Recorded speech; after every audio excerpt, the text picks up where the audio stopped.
Assalamualaikum warahmatullahi wabarakatuh.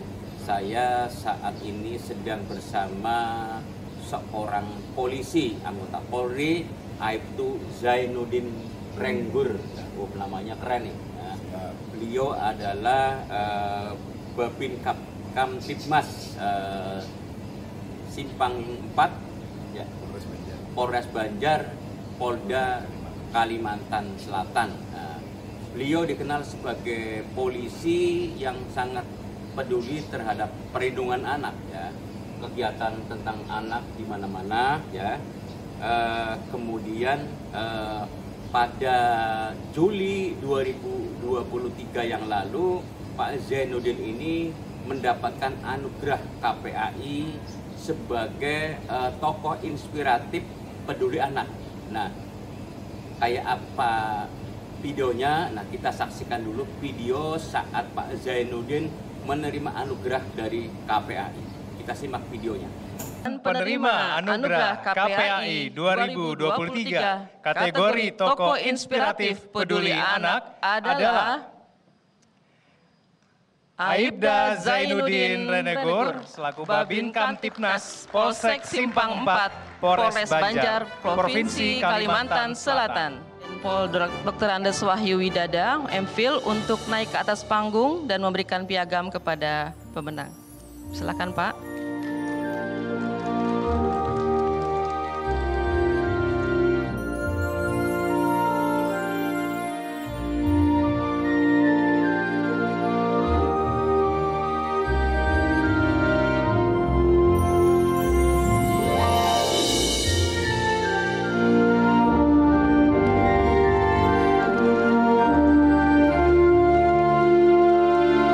Selanjutnya kita undang untuk Ibu Dewi Respatiningsih dan juga Kevin Egan untuk mengapit penerima penghargaan dan berfoto bersama.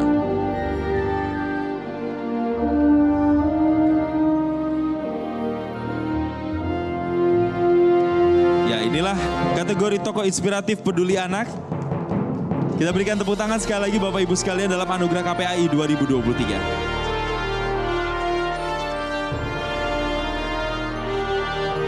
Berikutnya kami persilahkan kepada penerima anugerah untuk memberikan speech-nya di hadapan kita kali ini.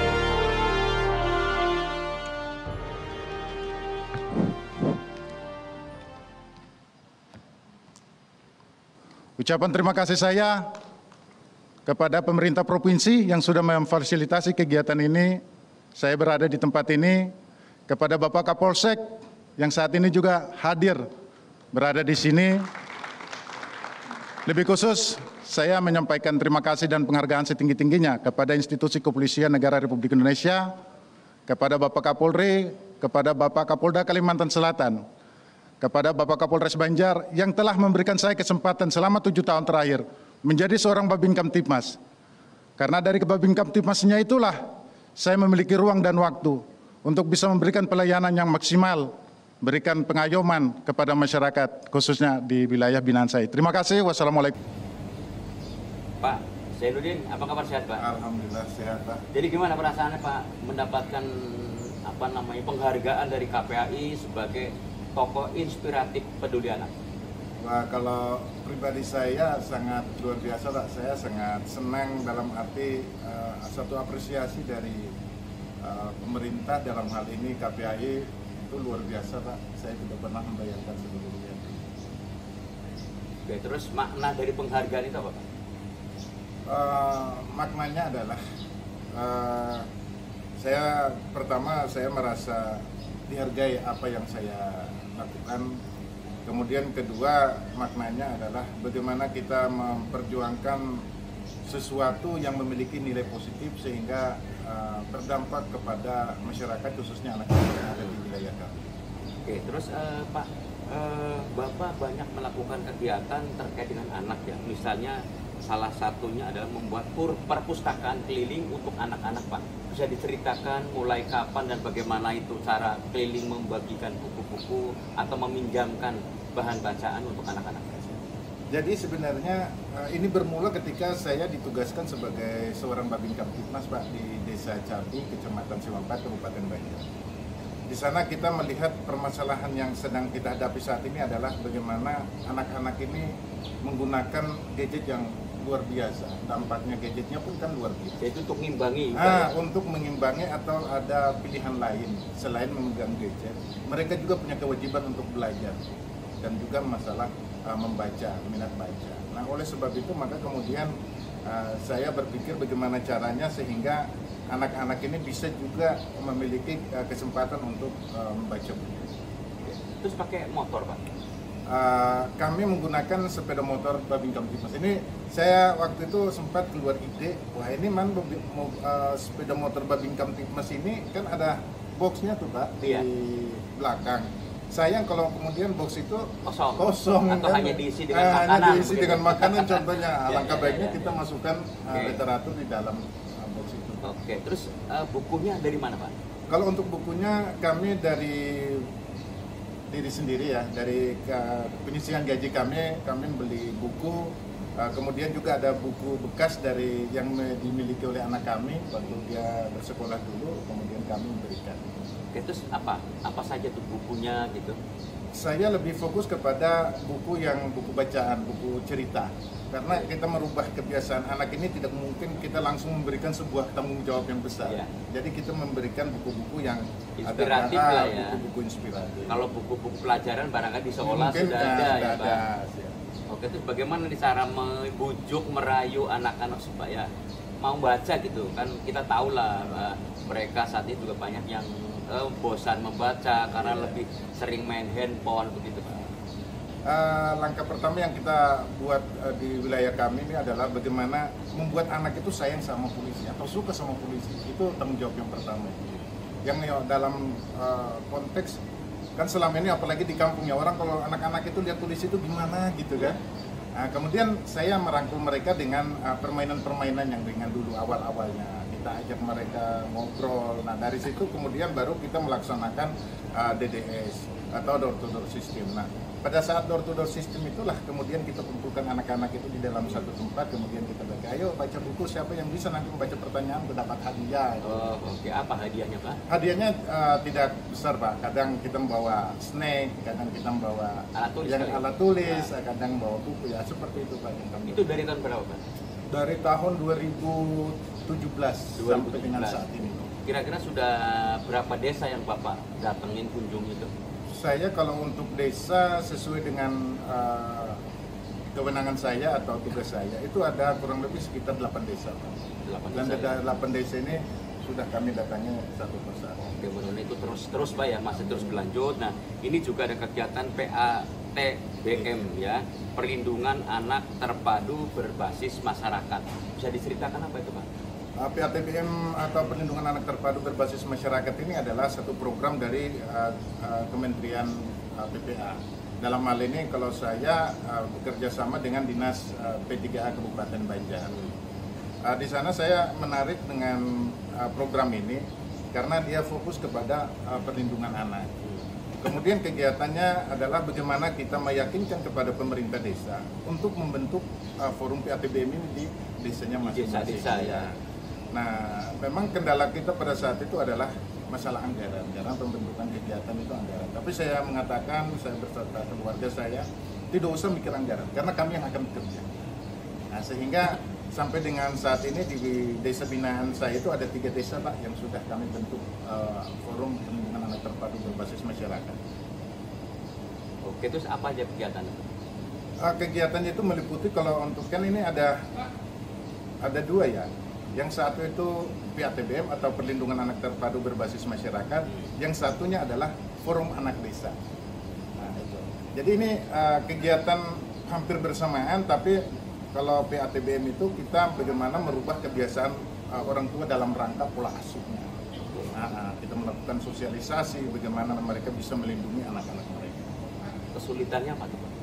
Kesulitannya adalah untuk saat ini merubah kebiasaan masyarakat. Merubah kebiasaan masyarakat itu yang mungkin agak sulit ya, karena mereka sudah punya budaya sendiri tentang bagaimana pola asuhnya. Ya, mungkin satu lagi Pak, apakah setiap ibu atau setiap orang tua itu menganggap bahwa perlindungan terhadap anak itu penting loh gitu? Kalau untuk saat ini ada beberapa masyarakat, beberapa orang yang kita melihat memang mereka sudah memiliki kesadaran untuk itu. Bahkan di dalam PATBM pun mereka sudah berani untuk menjadi bagian daripada forum PATBM itu. Dan mereka sudah menganggap bahwa memang penting untuk PATBM ini itu memang orang tua harus punya kemampuan atau punya pengetahuan lebih untuk bisa memberikan perlindungan kepada anak-anaknya lewat forum PATBM. Oke, jadi untuk kegiatan PATBM ini Bapak koordinasi dengan Kepala desa, kemudian para pemangku kepentingan, di desa, juga dinas terkait, ditambah dengan swasta dan pengusaha kalau memang di situ ada. Oke. Pak Zainuddin, saya juga membaca ya, juga nonton video-video di YouTube itu Bapak juga membuat forum apa yang mengumpulkan anak-anak muda, remaja untuk sosialisasi anti narkoba apa itu Pak? Jadi itu kami kasih nama kegiatan itu adalah Korean Pak. Korean Atau Komunitas Remaja Anti Narkoba. Oh, Korean ya. Kenapa kita pakai Korean? Kita kepingin judul kita itu menarik Pak. Ya. Dan pada saat itu tahun-tahun itu ya itu memang yang ngetren di Indonesia itu Korea. Banyak kegiatan film Korea dan lain-lain. Kemudian saya membuat judul itu menjadi Korean itu Pak. Komunitas Remaja Anti Narkoba. Ini apa? Cara ngasih informasi atau edukasinya bagaimana kepada anak-anak? Kemudian dari apa yang kami bentuk Korean itu, kemudian yang pertama saya tidak serta-merta langsung mengumpulkan anak-anak. Saya melakukan dulu pemahaman-pemahaman itu kepada orang tua. Nah, setelah orang tua itu sudah memahami apa yang saya maksudkan, kemudian baru saya minta izin anak-anaknya untuk kita membentuk kita punya wadah. Ya, wadah itu adalah wadah Korean. Pada saat mereka kita kumpulkan, alhamdulillah mereka responnya juga bagus, dan kemudian kita bisa menyampaikan informasi-informasi tentang komunitas Korean itu sendiri.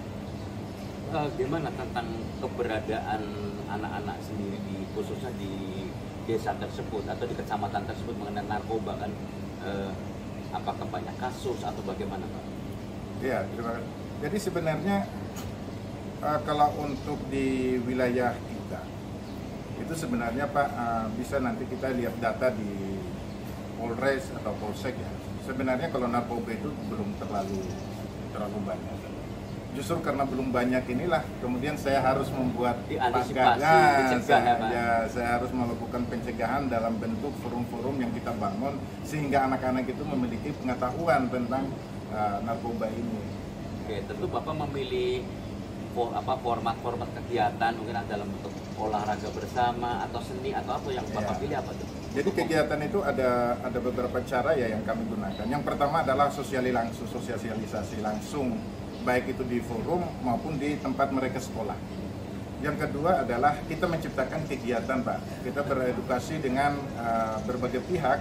Salah satunya adalah seperti karate, kita masukkan mereka yang senang dengan karate, masukkan di karate. Kemudian yang senangnya di silat, kita arahkan ke silat. Yang ingin di bidang seni, contohnya menari, nah kita arahkannya ke sana. Tapi masih tetap di dalam sebuah pengawasan. Oh iya tuh, Bapak ini kegiatan-kegiatan yang terkait dengan anak tuh kapan Pak? Sementara kan Bapak kan seorang polisi, Babin Kamtipmas yang sudah dapat tugas dari atasan ini gitu. Terus kapan itu dilakukan yang terkait dengan anak Pak? Untuk kegiatan anak ini ngalir dalam arti gini.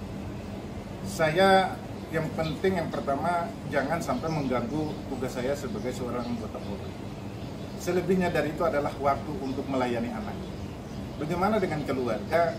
Justru itulah saya mengajak istri dan anak untuk terlibat langsung. Jadi untuk masalah waktu itu mungkin tidak ada masalah ya buat kami karena didukung. Terus apa sih ya sebenarnya yang mendorong Bapak untuk mau meluangkan waktunya, mengorbankan waktunya untuk kegiatan anak-anak? Padahal Bapak misalnya bisa memanfaatkan waktu luangnya untuk kerja lain, kerja sampingan gitu Pak. Apa Pak? Hidup itu kesempatan Pak.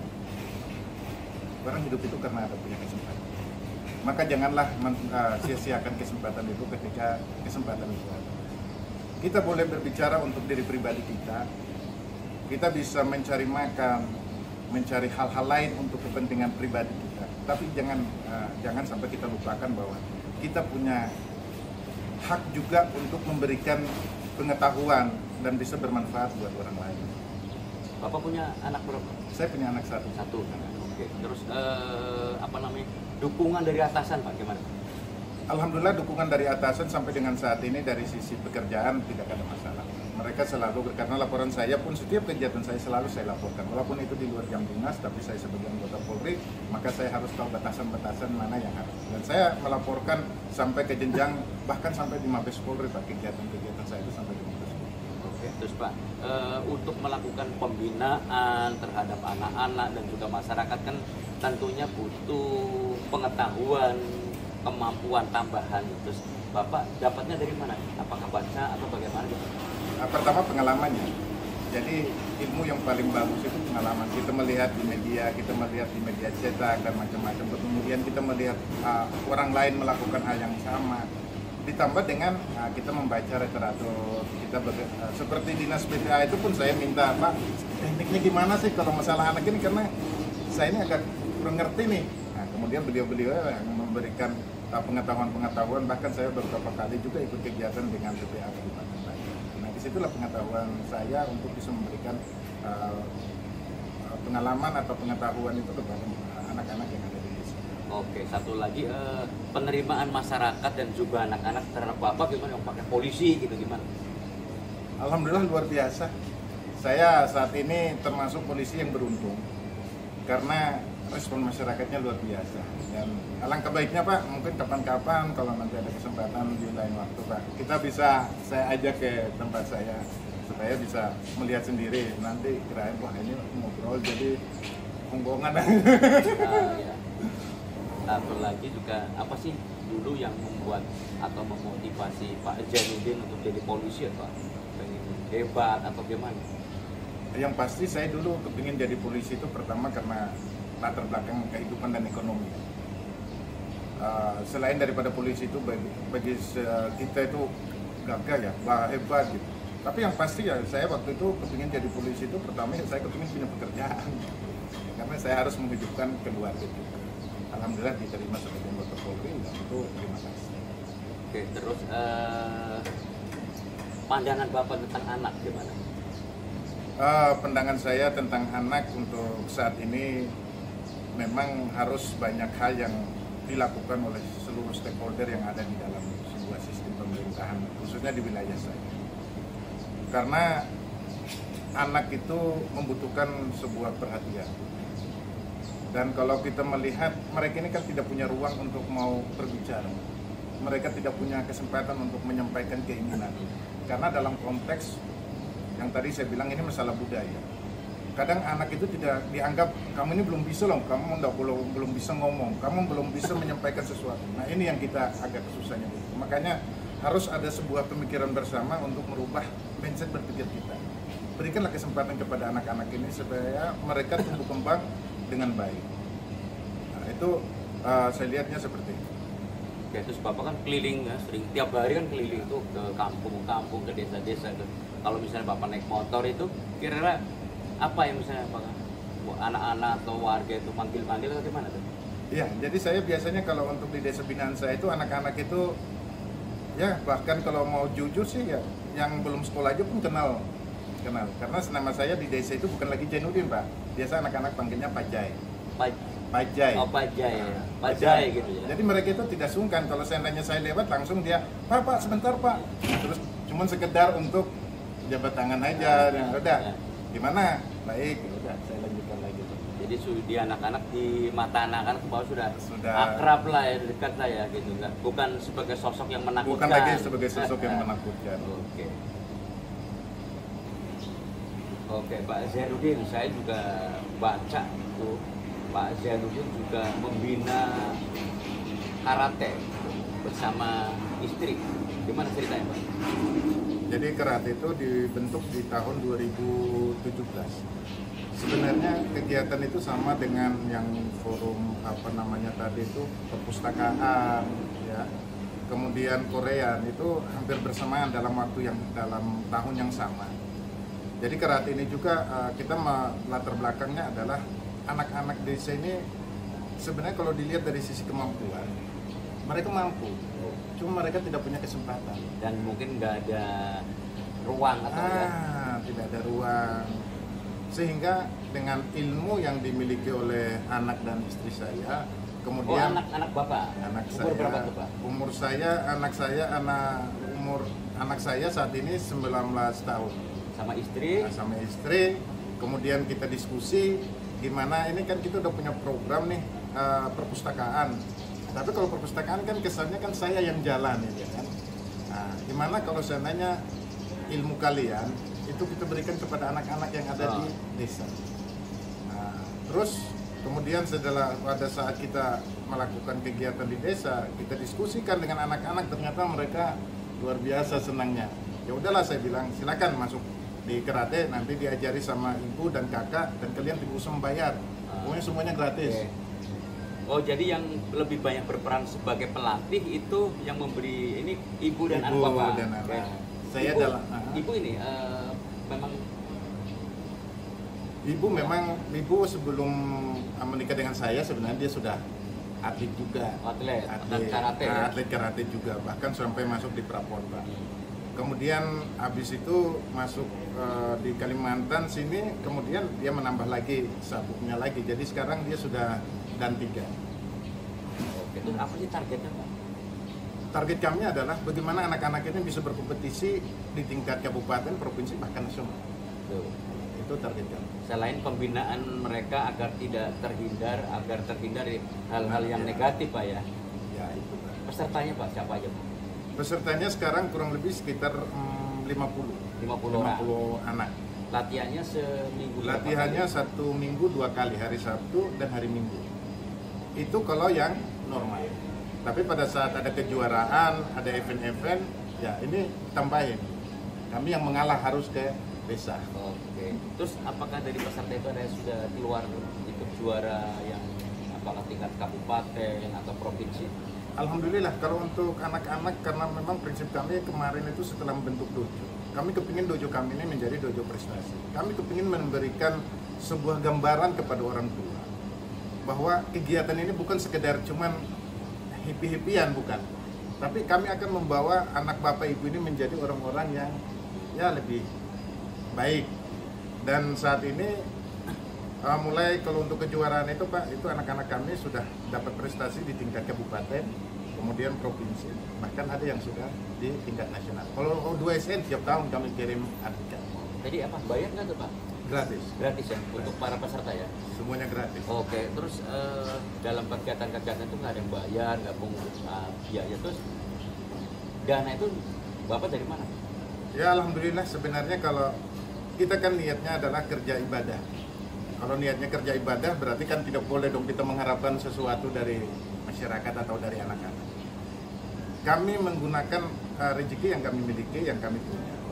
Gimana kami mengatur sehingga kami bisa terpenuhi kewajiban kebutuhan kami, tapi anak-anak juga bisa mendapatkan perhatian daripada kami.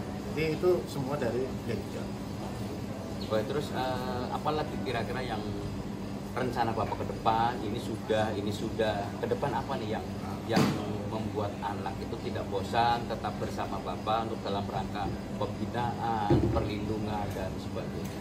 Saat ini kami sedang, tadi di awal tadi Bapak sudah menyampaikan tentang kita mendapatkan apresiasi ya dari KPAI tanggal 20 Juli 2023. Kami saat ini sebenarnya sebelum kami ke sana pun kami sudah memikirkan kepingin membuat sesuatu. Dan setelah pulang dari Jakarta, saat ini kami sedang membuat sebuah inovasi baru Pak, namanya Minggu Ceria Anak. Jadi Minggu Ceria Anak itu bagaimana kita membuat satu hari di desa itu menjadi hari anak. Kami kepinginnya seperti itu. Jadi ada hari anak buat anak-anak yang ada di desa. Nah kegiatan itu banyak hal yang kami kerjakan di sana, mulai dari dia berolahraga bersama dengan anak-anak, kemudian ada pemeriksaan kesehatan, baca buku, sampai dengan pemberian makanan tambahan gratis Pak, bentuk bubur ayam atau kacang hijau buat anak-anak yang ada di desa. Nah ini yang saat ini sedang kami lakukan ke depan. Oke, harapan Bapak terhadap pemerintah dan masyarakat kaitan dengan perlindungan anak. Harapan saya yang pertama untuk pemerintah, mudah-mudahan regulasi-regulasi yang sudah dikeluarkan oleh pemerintah itu memang memiliki dampak yang baik, yang langsung bersentuhan dengan masyarakat. Dalam hal ini, kalau ini kan pemerintah ini kan luas nih, karena kita kan punya bidang dan macam-macam gitu lah. Oke lah, yang paling kecil yang di desa, anggaplah pemerintah desa. Nah, pemerintah desa kita harapkan ke depan harus mereka membuat program-program yang memang harus lebih mementingkan kepentingan anak. Karena kita melihat sampai dengan saat ini belum terlalu banyak Pak program-program pemerintah yang bersentuhan langsung kepada anak-anak. Memang ada beberapa program seperti stunting contohnya, itu ada, tapi tidak semua anak itu mendapat kesempatan. Kemudian untuk masyarakat, kita berharap ke depan itu masyarakat itu semakin banyak mereka memahami, semakin banyak orang yang memahami pentingnya perlindungan terhadap anak-anak yang ada di Indonesia pada umumnya dan di wilayah kami pada khususnya. Sehingga tidak ada lagi terjadi kekerasan fisik, kekerasan psikis, kekerasan seksual maupun eksploitasi anak di daerah kita. Satu lagi, Bapak Zainuddin Rengur, lahir di mana, tahun berapa, sekarang pangkat apa? Saya lahir di satu desa terpencil di wilayah timur Indonesia yang namanya desanya Muncahar. Tahun 1980. Tahun 1980. Kemudian karir polisi saya ini muternya luar biasa Pak. Jadi saya setelah tamat di Tual, sekolah di sana, kemudian daftar polisinya di Papua, pendidikannya Jawa Timur, penempatan di Kalimantan Selatan, tugasnya sampai di Aceh, sampai dengan saat ini pangkat saya Aibtu. Terus pengen naik sampai pangkat apa nih Pak? Insya Allah kalau seandainya saya diberikan kesempatan, ini kan kalau untuk level bintara kan sudah mentok nih Pak. Jadi ya kalaupun memang ada kesempatan kita untuk belajar, palingan ke jenjangnya. Nggak pengen jadi kombes atau jenderal itu Pak? Sebenarnya hidup itu yang penting bermanfaat.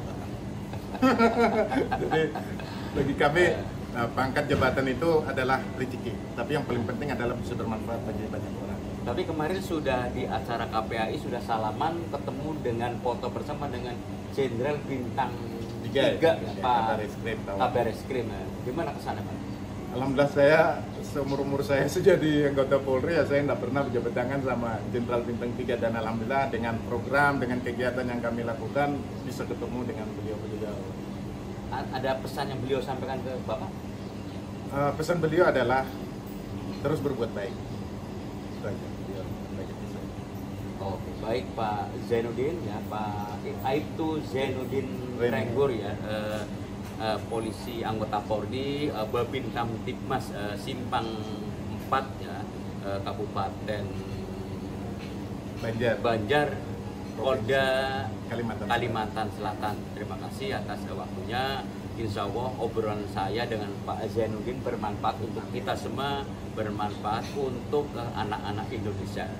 Terima kasih.